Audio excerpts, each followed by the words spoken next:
Tonight we meet a group of Jewish people called the Sadducees. Now, we typically find them with the Pharisees, but they are actually a little bit different than the Pharisees in a few ways. Now, the Sadducees, they emerged in the 2nd century BC, and then they disbanded in AD 70 whenever the Romans destroyed the temple. Their name came from Zadok, who was the first priest in the Second Temple.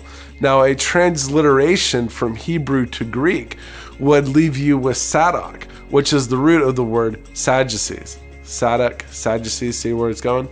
Now, they were all elite people representing the upper class of Judaism, and their main role was the maintenance of the temple.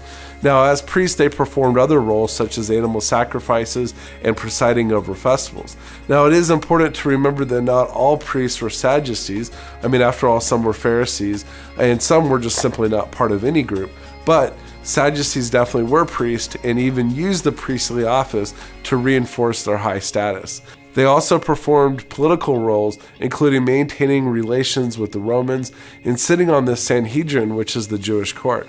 In their beliefs, they rejected the Pharisees' tradition of elders, which was an oral law that the Pharisees basically made up to prevent people from breaking God's commands. Think of it like a hedge, although that hedge became really big and created hundreds of additional laws.